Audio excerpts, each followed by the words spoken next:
Ladies and gentlemen, boys and girls, children of all ages, welcome back to another episode of Always Almost There, day after show live. We are fresh off of a show in the Showhio of Showhio. It is the only Showhio of Showhio, as Peter so graciously explained to us last night. Neil, how are you today? I'm excited. I am excited about the Water the Palms edition of Always Almost There. It is that hour. It is. And it's time to water the palms. But doing Proper. great, man. Here we are, a little bit later than normal. We have an exciting show to talk about. If nothing else, I think one thing that can be said about this show is that many words can be used to describe it, both positively and negatively. Like I think. Oh yes, on this podcast, highs and lows. You will hear us rave about things that happen. You will hear us laugh at setlist choices. You will hear us say that this is a fantastic show for somebody who's going to the next three. Yeah, but you can say all those things. But also, I will say on re-listen, I am much happier with this show than I was in the moment last night, which tracks based on my normal attitude of grumbling about a butter rum ripcord. I think it's because today I have listened back to 3 songs, and I did not listen back to the butter rum ripcord. I think that's why I like this show more today. Wait, before we get into it, we're getting ahead of ourselves here, Neil. Oh, there we go. Wait, okay. We're gonna hold on. I got off the phone with Grady around 1 minute ago. All right, before we get into this, of course, this fall tour, and we are partnered with Hannah and Kait, aka the Cacao Girls. If you've ever wanted to elevate your concert experience beyond your usual pre-show routine, Hannah and Kait have created something amazing called the Conscious Pregame. Whether you're at the show or on the couch, they guide you through cacao ceremonies and meditative rituals to ground your energy, open your heart, and connect more deeply with the music, the moment, and the community. They lead these pre-games for fans and for the band, and there's one coming up just in 2 days in Richmond, but I believe it's sold out. Good thing you can still Conscious Pregame from home. Head over to their website, www.hannahandkait.com, and use code AATPOD for 15% off any purchases over $25. Very exciting. Exciting for Hannah and Kait. They're selling out the Conscious Pregame. So now, folks, they're selling it in a positive way. Yes, they're selling their tickets out. Yes. I don't know why you felt the need to clarify that. Well, it was your phrasing there. You paused after you were like, they're selling out. They're selling out the Conscious Pregame. I mean, I think folks are into it. I think it's a wonderful thing, man. It's a wonderful thing to be present and set intentions and be mindful. So it is. I'm stoked that folks are doing it. I'm not going to be there, I don't think, no matter what happens. So, and you had some people try to convince you, but it clearly didn't work. I did. There were some convincing things. Well, I think no matter what, if I were to make it to night 2 of Richmond, there's no way I'm making it to the lot by 4 p.m., which is when the Conscious Pregame starts. I think to 2, but you were close. I think it's 4 p.m. I checked the website. Anyway, but thank you for trying to fact check me when I actually had the information, Ryan. I love fact checking. That's what people tune into this pod for. I think we've had a few fact checks lately. Just total Ryan misfires. Like you tried to correct me on the double bass thing. Tried to correct me the other day on the synth solo and hot tea. Man, I'm sharp these days. You can't. It's not that easy anymore. I'm on tour. You're not. One of us woke up at 4:30 this morning in Columbus and went to the airport. Yeah. Okay, and it wasn't you. Did you get any sleep at all? It's a grueling tour. Yeah. Oh, I got a few hours. What? Why did I go to Columbus for 19 hours?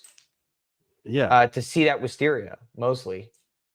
I guess that's fair. But you could have flown out tomorrow. I mean, I guess it makes sense to fly out today. Well, just really had to get to Richmond tomorrow. So some of us work, and some of us don't want to spend money on a hotel. Shout out to big hat guy Lucas Anderton for letting us stay at his apartment here. Hey, just for the record, I don't think anybody listening to this podcast actually believes that you work, but okay, just you run with that.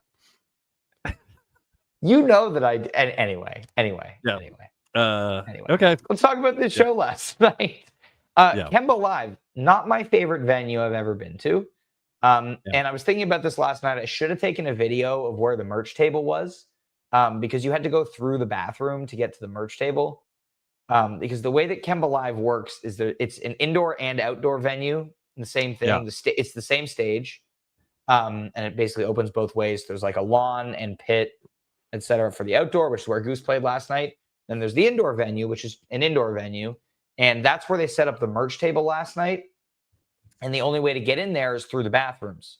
So the men's bathroom line was also the merch line, and then you had to walk out through the women's bathroom. It was a very strange. It was very strange setup. I didn't get any merch last night, but someone was like, "Yeah, it's through the bathroom," and I walked through and just to see how long the line was, just to see the situation. It was a really long line. It was lined up out the door outside the men's bathroom and looked like a bunch of guys waiting in line to pee. And then you get in there and you just keep going. Instead of, you can turn right into the actual bathroom, or you can walk through the indoor door and then wait in another really long line for merch. And then you have to walk out through the women's one. I have so many questions, so many things I want to say. One, it doesn't, how big is Kemba Live indoor as opposed to Kemba Live outdoor? It's still a few thousand.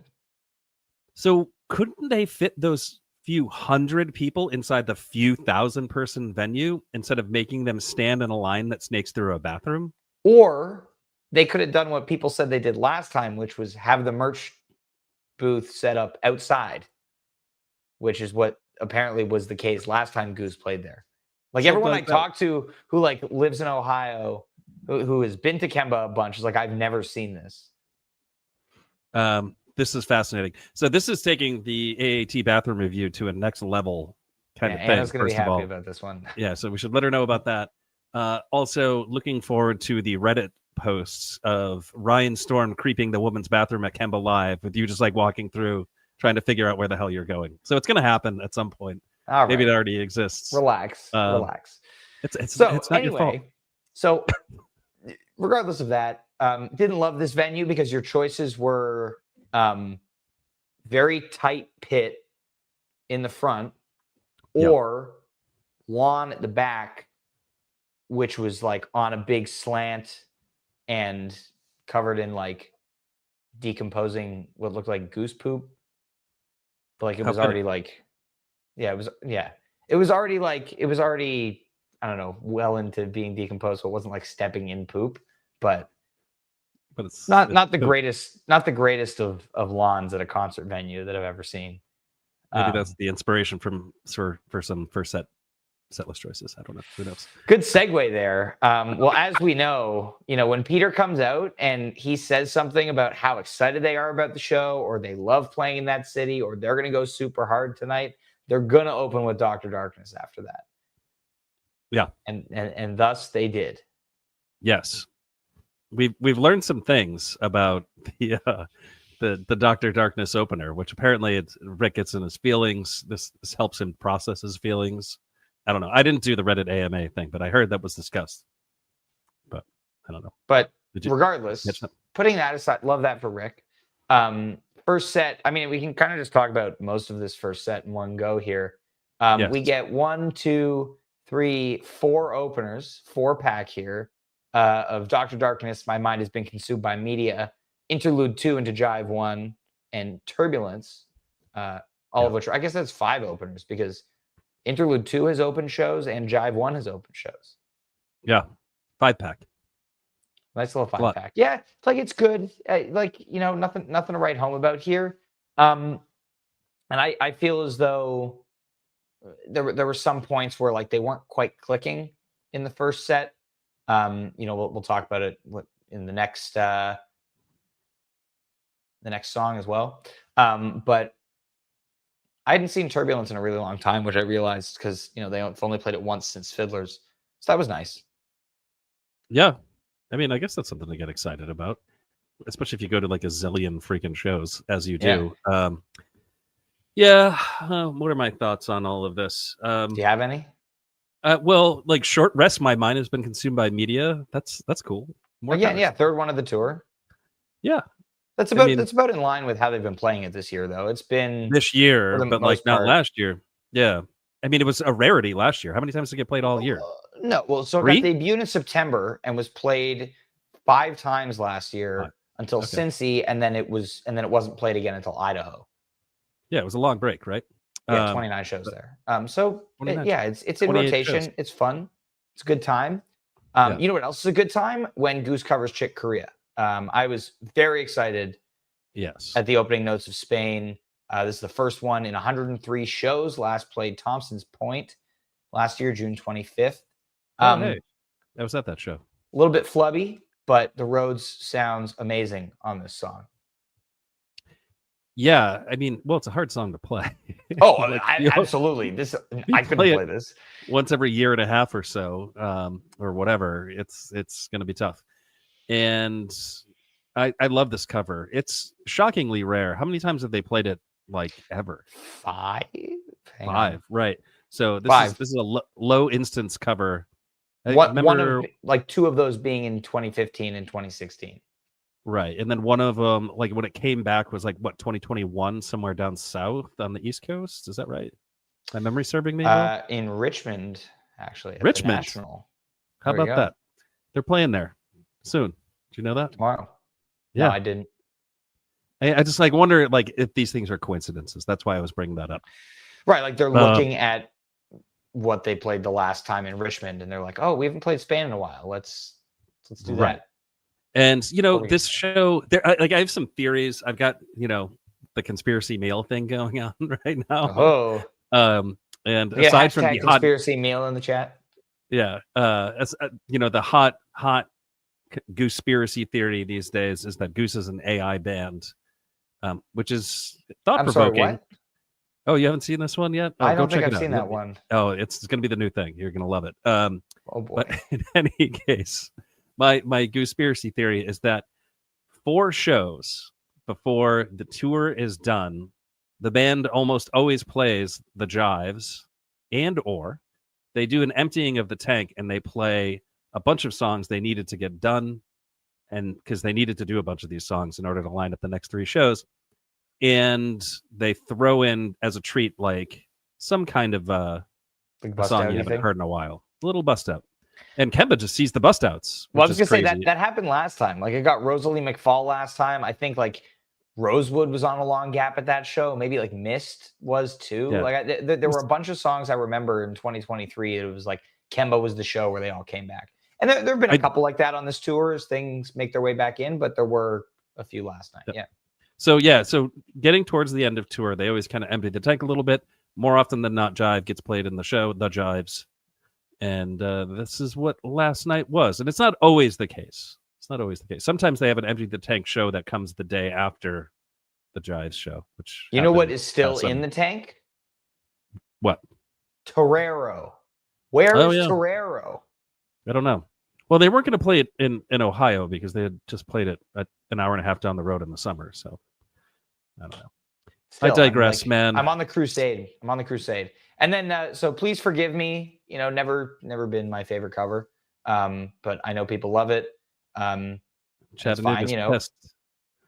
Yeah, well, we weren't in Chattanooga last night. So I forgave Rick, luckily, because this 21-minute jive lead that happens next is absolutely phenomenal. Wow. This is one of the 3 jive leads ever to have passed the 20-minute mark, which the other 2 being Fiddlers and Northlands, 2024. And for those who don't know, like this is Jive Lee passing the 20-minute mark is a huge deal because there's literally no song. It's just jam for 20 minutes. So what you're getting here is 20 minutes of improv. You don't have to like do math to be like, oh, it's only 15 because there was the song proper that happened.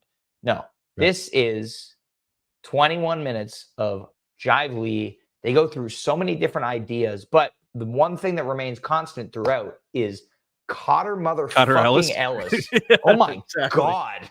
Yeah. This man is a beast.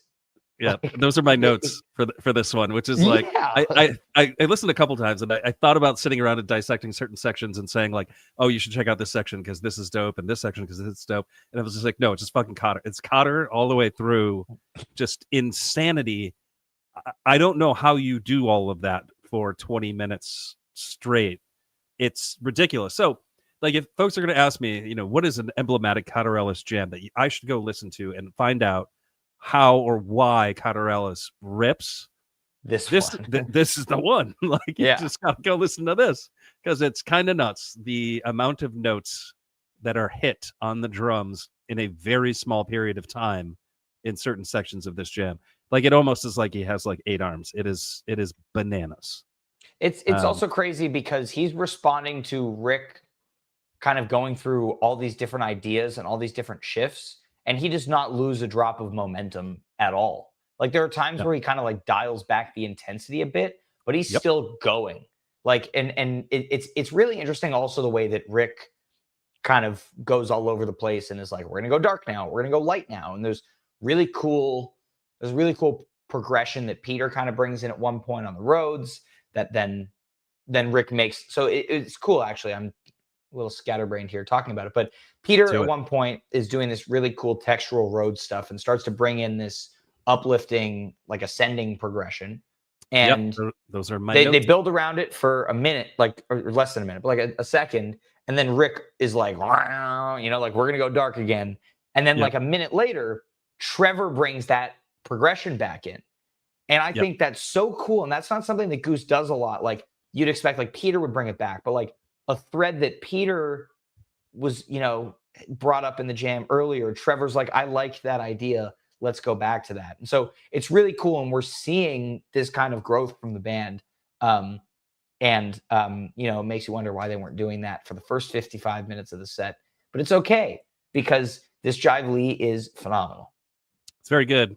And I think what you're seeing a lot of, and I think there's a thread now as we talk about these shows as this tour goes on, is Trevor pushing melody more and more and more often in jams. He's always done it. I know if Jive was here, he would say, Jive Goose would say, well, of course, that Trevor's always pushed the melody. He's a bass player. It can be a melodic instrument. Yes, but he's doing it more often now and to greater effect. And he's doing things like this, taking musical ideas and reintroducing them into jams, making the jam more dynamic as they've moved away. And that is pretty cool. But that is actually, you know, the notes that I have for this, which is Cotterellis is an unstoppable machine. Yep. Lots of big energy and ascending riffs, which you got. Yep. Triumph, glee, darkness, constant barrage of drums.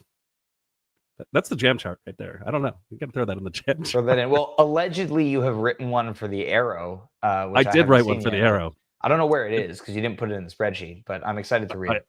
I'll read it. I'll paraphrase it for you right now when we've been talking about this jam, because I've got a lot to say about this jam. So that closes out the first set, right? And so here we are now 20 minutes into 60 minutes of phenomenal Goose that you get in the middle of this show, sandwiched by, you know, some parts of the show that aren't as good, which is funny because if you put this, like, if this second set was like, literally, like if it was Jive Lee, Arrow, Wisteria, or like those 3 songs in sequence for an hour, and you kind of spread everything out, I think this show looks very different. I don't know if it looks better per se, but we were thinking like after this Jive Lee, it was like, okay, it's like a Guilford situation where really slow start to the first set, and then the first set closes with something for 20 minutes that like blows the doors wide open, and then the second set is incredible. And the second set starts that way. Yes. It absolutely does. And this is not the only time they've done this on this tour, mind you. They've kind of done the hour, like, with a little bit of a set break in the middle of incredible jamming already. Mm-hmm. And you know what I think would really change the show, as long as we're kind of throwing ideas about changing the substance. Not playing Butter Rum? I mean, like, I don't know. I don't know if I have like a lot of complaints about how the show ends. I think just the number of songs to start the set it's hard to swallow if you're a jam music fan, because you're sitting there like, where are the jams, right? Like, I'm here for the jams. Well, there's that, songs, and I'm here for the jams. But like, well, hear me out. Hold on, let me finish the thought. So what if for the second song they played a jammer, which Goose tends to do? What if they just did Time to Flee there? Does that change the substance of the show completely for you? Depends what the Time to Flee does. Yeah. Okay. All right. Fair. It's an 8-minute Time to Flee. No. But yeah, I mean, that's where the source of this is. Like, I think that's people's frustration with the set, is like, that's a long time to stand there and say, hey, when am I going to hear some substantive improv in this show? You know? I think also part of the struggle for me was up on the lawn. The crowd was not really engaged until like the second half of the Lee. Like it just felt super low energy, and it looked like there was some good energy happening in the pit. And I'm curious to hear, if anyone in the chat, if you were there down in the pit, let me know what the vibe was like in the first set. But it just felt a little sleepy to start, and it took people a while to get back into the second set too. But the energy eventually came back. But like somewhere in the middle of Jive Lee, when there was a switch that flipped, and it was, people were in. Yeah, all systems go. Yeah. So how was set break? Was it good? It was great. Yeah. Anything happened at set break? I was hanging out with the mayor of Ohio. People took issue with your use of the word mayor because. Oh my God! Well, yeah. What does Canada have? Like, who's in charge of the townships of Canada? Mayor is the term. So yeah, somebody thought that because I'm from a different country, I didn't know what a mayor was. But no, Mike Morawski is the mayor of Ohio. Dude, so. There's a lot of weird things. I think it's reasonable for people to assume that you don't have mayors. I mean, you spell words wrong, you count show gaps incorrectly. There's all kinds of quirks Canadians have. Let's talk about the second set, shall we? So Arrow comes out. I was surprised. Upset is the word. You were upset. Okay, let me sugarcoat it a little here, because I was pleasantly surprised by the fact that it was good. But the last several versions of Arrow have not really done a whole lot. Like we had this year, out of all the Arrows that they've played, I would say we have Mexico, or we have Grand Rapids, and St. Louis are the notable ones. And that's out of 7 to date. So I guess that's not a terrible ratio, but I think it was the last several, it felt like, or at least on this tour, the first 2 that had happened didn't really do a whole lot. Vermont was good, but nothing crazy. So it starts last night, and I'm thinking to myself, like, this is the third Arrow to open a second set on this tour, and we haven't heard Torero. They're all, at this point, I'm like, play Wisteria here. Like I was hopeful of that last night. But it just felt to me, it's like, we don't need another Arrow right now, especially if it's going to go 20 minutes and just do the Arrow thing. Luckily, it didn't. And this jam is sick. It did and it didn't.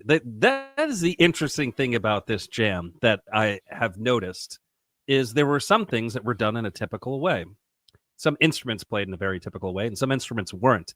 And it's those instruments that were not, that took a different approach to this song, that changed the song completely from an improv perspective.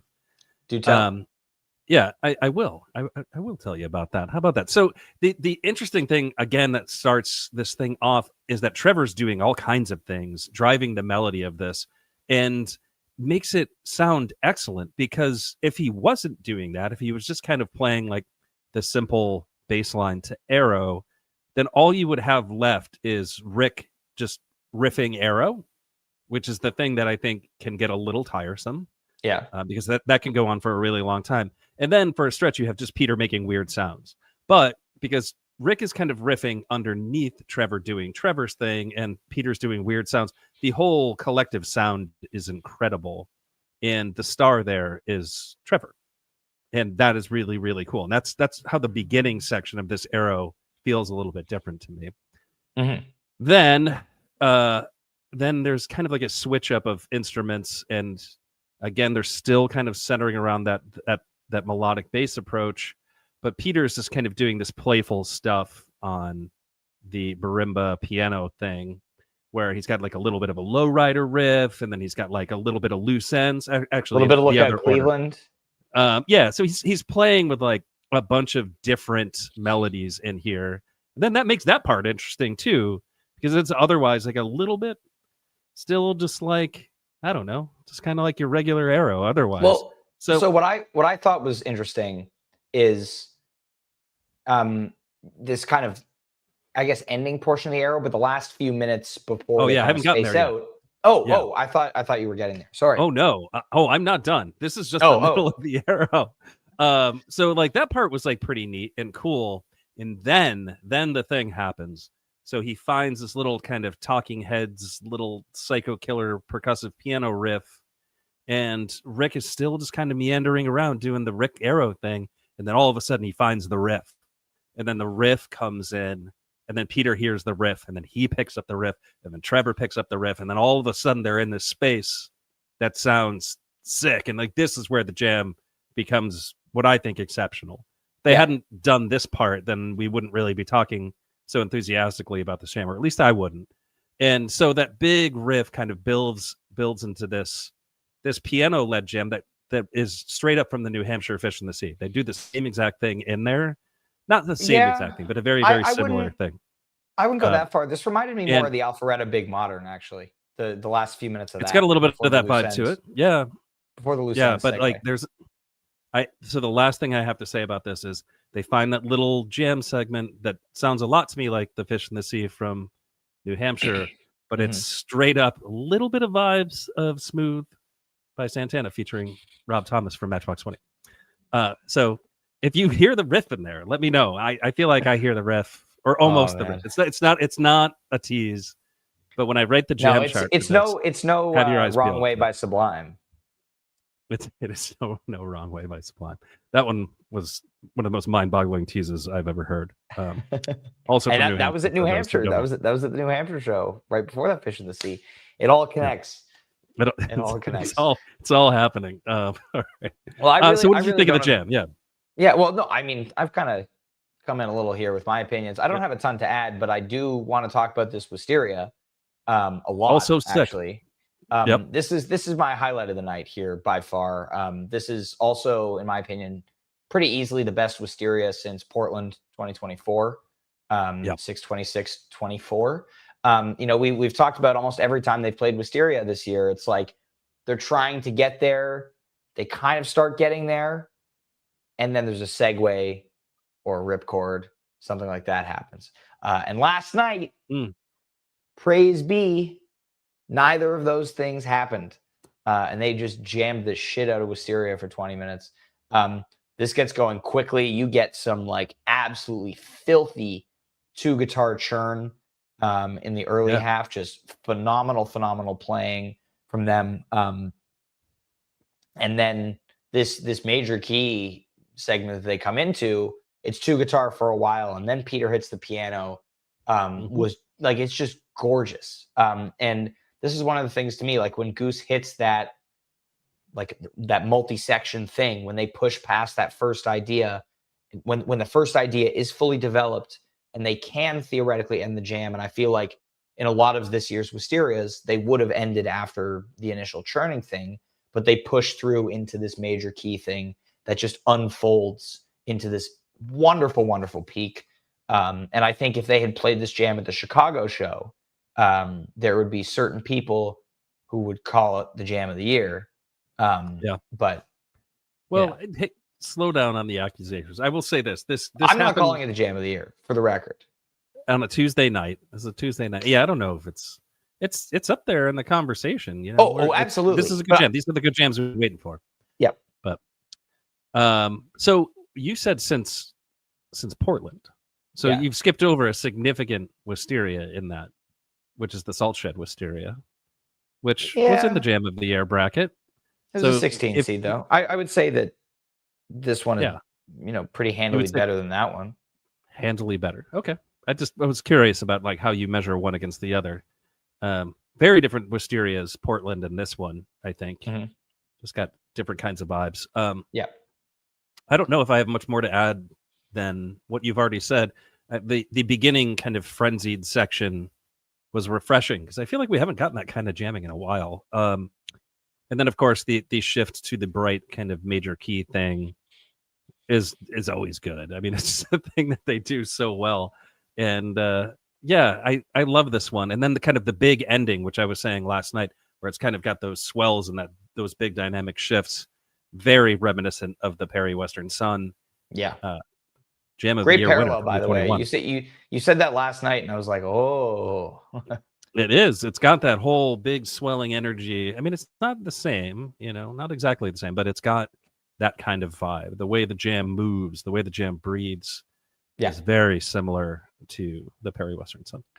Absolutely. And 2-guitar Goose, baby. Never disappoints. Never. After that, we get a Western Sun, and I'm thinking to myself, like, oh, this is going to be one of those sets. Like, we're really going for it here. Like, they're going to jam this, or they're going to play this as a cool down, and then play like Tumble or something after, or Redbird. Where's Redbird? They haven't played it since the Fredericton one that Peter keeps saying he loves that we haven't heard yet. There is a tape on the archive, but they have not released the boards from this show yet. And Peter keeps saying it's one of his favorite jams from this tour. He said it in the AMA yesterday. Did he? Yeah. So we got to hear this thing. But Redbird is long overdue. The Richmond Redbird, perhaps, gonna do something. But maybe they keep that in their back pocket till Philly. And they give us the freaking Redbird redemption from last year. Oh, that'd be great. I will never forget. It's never going to leave my memory. Is that disappointing little trill on the piano at the end, where it's almost like a sad trombone sound, where Peter's like, oh, "Fuck, man, I had this one." It's even worse because the jam was getting so good. If you want to hurt yourself, go listen to the 6:28:24 Redbird. And you will get to the point where Goose realizes that curfew is approaching and they have to end the set. And it just unceremoniously ends. With just a sad trombone sound interpreted on the piano. Oh, God, it's so bad. It's quite nice. Quite nice. Oh, yeah. Nice is not the word I use. But anyway, so we did not get a Redbird last night. And they start to jam out the Western Sun. And I'm like, woohoo. And then, Rick starts playing the intro to Butter Rum, and my excitement pretty much evaporates. No, just kidding. It didn't evaporate there. I was kind of like, all right, like we're going to do this, but I'm thinking about the Sterling Heights Butter Rum, which is a fantastic jam. I'm like, all right, it's late second set. We might get Goose. We might get but there's going to be some sort of jam here. And for what seems like zero reason, like this is a 7-minute Butter Rum. Like Cotter even goes into the disco beat and is like trying to jam it out, and Rick just plays Butter Rum and then ends the song. And I don't understand why. Just a bada bing, Butter Rum, and you're out. You just got to bing it sometimes. Why? Because who knows, man? You try to get in that guy's brain. There are things that he does that are very puzzling, but I imagine there was a little element of humor for the band in that one. I don't know if there was humor because Rum was the audible here. They were like they rewrote the second set at set break, and they wanted to do the T Kylie. So instead of playing Rum there, you give 7 minutes to Kylie, and then we get some Goons. Ladies and gentlemen, you heard it here first. Yeah, we have now come full circle. We are talking about dropping songs so we can extend get you out of my head jams. Just for the record, I just want to be clear that that's happening. Just for the record, it's about what song we're dropping for that. Okay, I'm not saying we should drop Thatch to play a longer Can't Get You Out of My Head. I'm saying we should drop a 7-minute Butter Rum from the middle of the second set. Jive Goose just got an enormous pain behind his eye. Give that jam to the Western Sun also. But I'm thinking from Rick's perspective, if it was like, okay, we're going to not jam Butter Rum so we can play Hot Tea and Kylie, They wanted that Tea Kylie bad because that's not the first time that showed up on a set list. So I don't know why they wanted it so bad, although it fits. And they needed to find a way to jam Kylie inside of a song. And by jam, I don't mean improvisational music. I mean, force it in there. Because they took it out of Mist. Mist is sick now, so you can't do that anymore.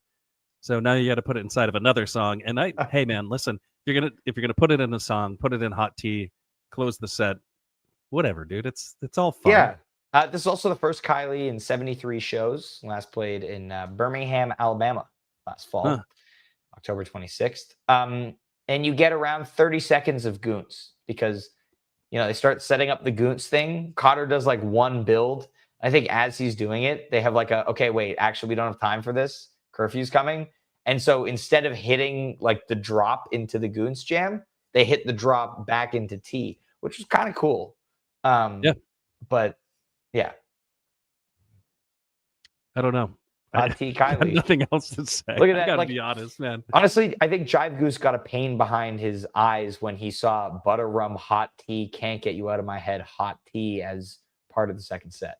You know, I've spent so many like moments of my life in the past few years talking with you and Jive and Kev about this music that like there are things that I see the band do that I can't just I have to like I can't help but wonder if Why?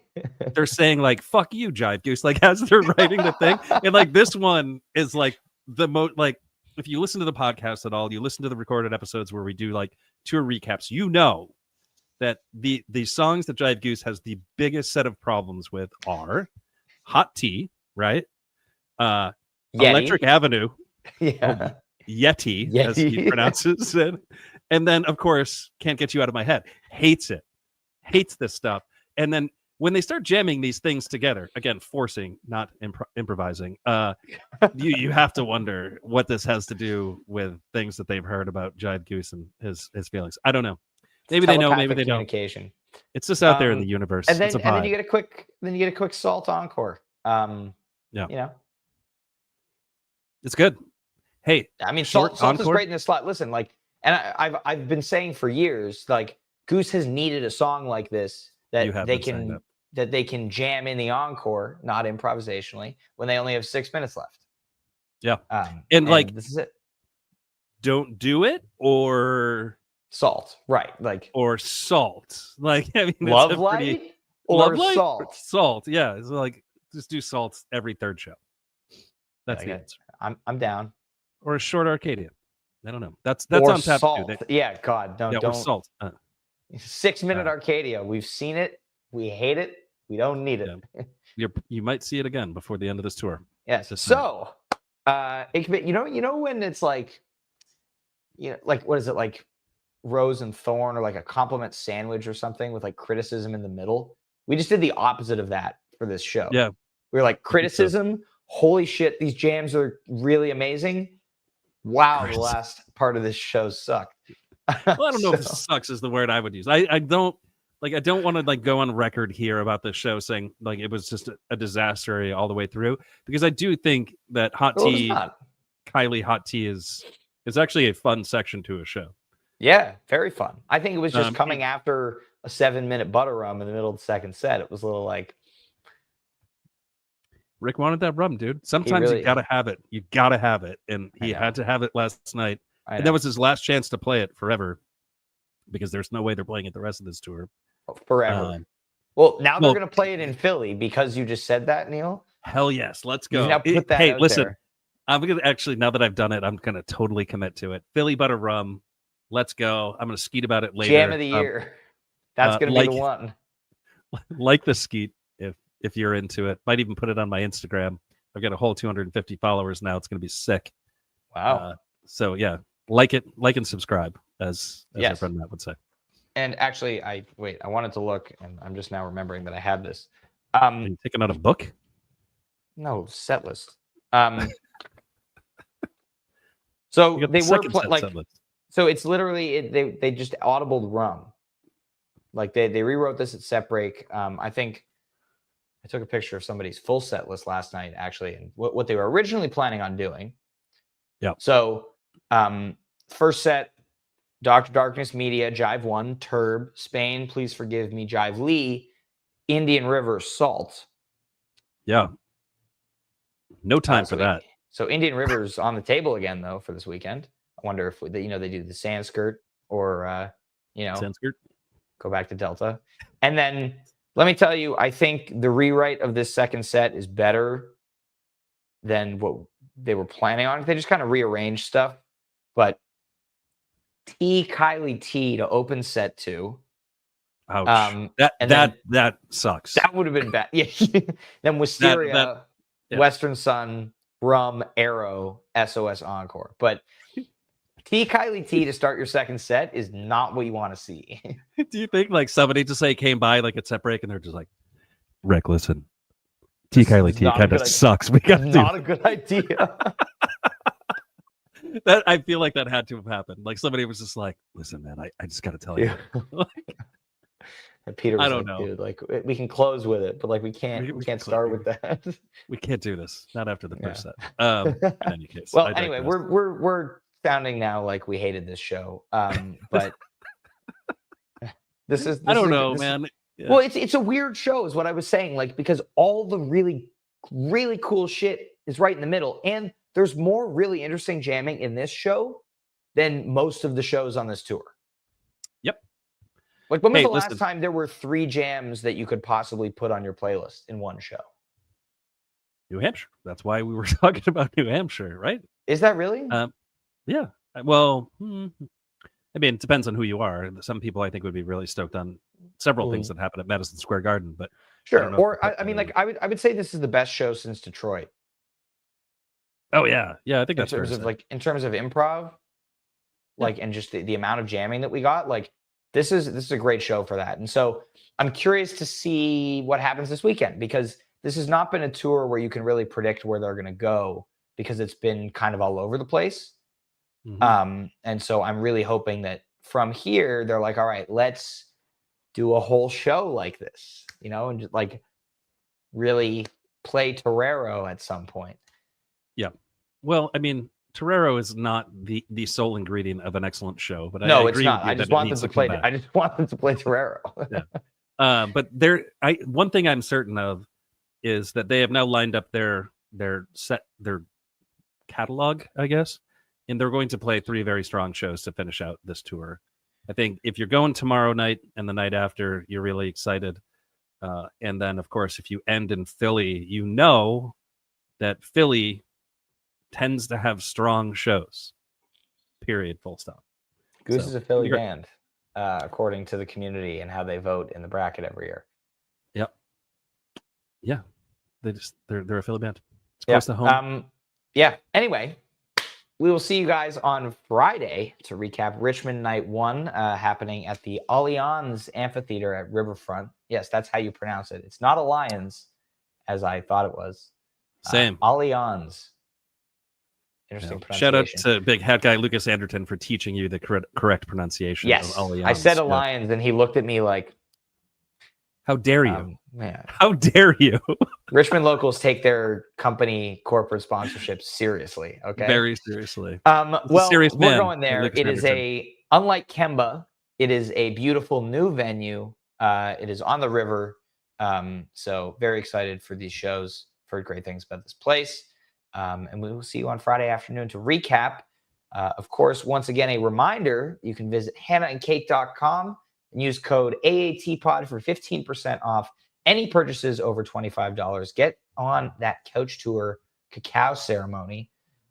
Shout out to our good friend of the pod, Nate Bordash, because we did a 420 pod today. And yes, have an easy fast for those who are fasting for Yom Kippur tomorrow. And we'll see you on Friday. Thank you for tuning in to this recap of the Show-Hio of Show-Hio. Have a fantastic rest of your day.